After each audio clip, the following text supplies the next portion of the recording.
Good morning, I'm Adam Sexton. The New Hampshire National Guard has served in truly extraordinary roles during this pandemic, from getting personal protective equipment out in the first weeks of the COVID hitting the state, to being the boots on the ground for the state's mass vaccination efforts, to staffing up healthcare facilities during this difficult winter surge. This most recent deployment will be winding down in the weeks ahead.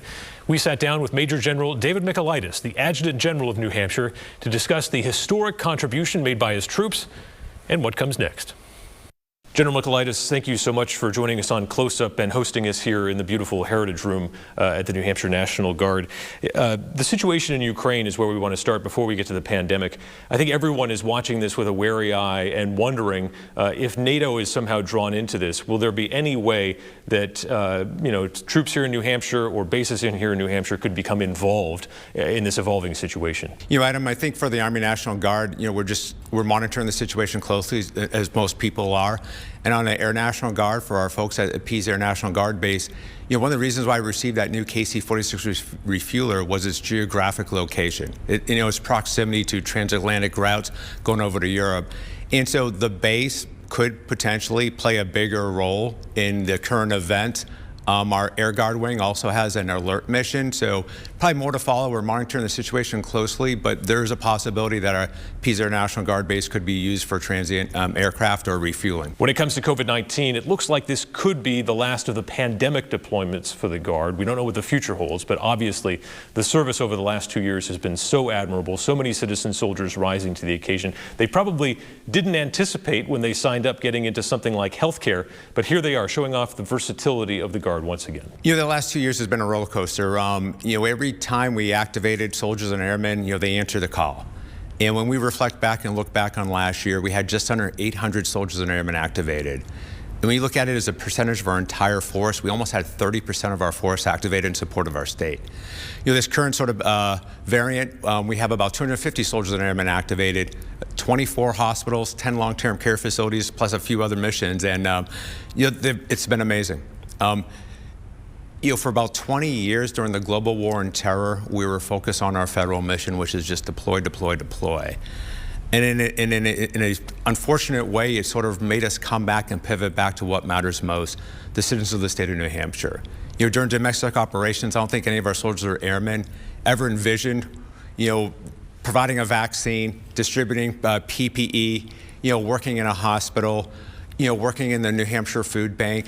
Just these different variety of missions. But I think it talks to the character of our force and the people who serve, where they take in those values that they've learned through military service and just take it and also utilized it to succeeding in support of the state. Everyone's hopeful this next winter is not like this last one in terms of the strain that was put on hospitals, but you have to prepare. So do you see this as something that could be kind of an annual demand put on the Guard? You will be ready. And I think the biggest thing for us, one of the biggest lessons learned is, the partnerships that we have established, whether it's Health and Human Services, even Department of Transportation, where we've had our folks actually trained to be backups for them for snow plowing operations, the Department of Corrections at the state prison, Department of Safety. Those relationships that we established, we will continue to maintain them and train our forces to ensure that in the event we're needed again, we just hit the ground running. Let's talk about the Veterans Campus the governor proposed in his State of the State address. We know that veteran homelessness and mental health are huge issues within this community. How will this new campus potentially help address those problems? It would be great. And so it's conceptual in nature right now. It's up to the legislature to decide if they want to fund it. But ultimately, there's a lot of resources available from different sort of entities. The National Guard receives federal resources for our soldiers and their families. The state of New Hampshire, underneath the Department of Military Affairs and Veteran Services, we receive funds for veteran services. And with a private sector partnership to bring all these partners together in one centralized location, it is probably the best thing to help serve our service members, our families, and the veteran community, whether it's homelessness, case management, therapeutic services. It brings all these resources into one centralized location for all the services that are needed. You've got the respite beds, the coordinated services. In an ideal situation, how do you see this campus working for a veteran who comes there in crisis? So I think ultimately, I was fortunate to walk through the parcel. and see some of the buildings. And if a veteran shows up, whether it's a homelessness need or a job apprentice need, that veteran can show up, whether it's just coming in and using the resources available to receiving those services, or whether it's maybe establishing himself and saying, okay, it's funding for affordable housing is an issue in the state of New Hampshire.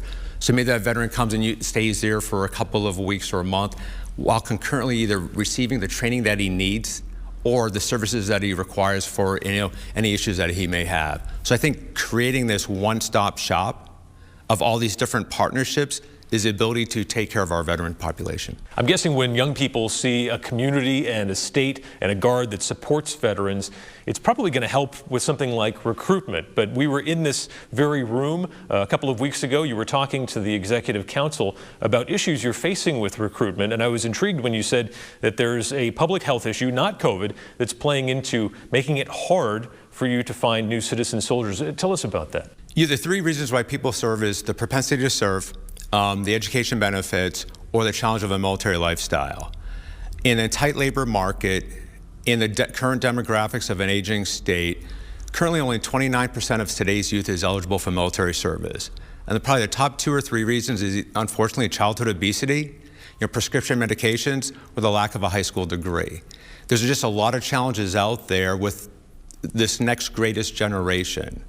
The current soldiers that we have, the soldiers and airmen, are exceptional. I'm fortunate to go visit the hospitals and long-term care facilities where I see our soldiers and airmen, and a majority of them are college students, or they just got out of their basic training, their boot camp, and here they are serving, and they're exceptional. The challenge is there's not enough of them. In childhood obesity, prescription medication, the lack of a high school degree, when you just add it all up in a tight labor market, and the declining propensity to serve, it's creating this pressure on our force where it's just really hard to recruit in today's environment. You mentioned the new greatest generation. As a leader, you get to see these young people come in and serve. This entire ordeal with COVID-19, do you think this is something that, I remember talking to my grandfather about World War II. This is something you think these future generations are going to be asking these soldiers about when they are grandparents one day? Yeah, agreed. When I talk to our soldiers and airmen, and I try to tell them, I say, when you get to be as old as I am, and you get a chance to reflect back, the one thing you're always going to remember is you're a veteran and you served. And serving during a global pandemic, helping the citizens of your town and your state, those experiences and memories will last you a lifetime. Major General David Michaelides, thank you for joining us on Close Up. Thanks for having me today, Adam.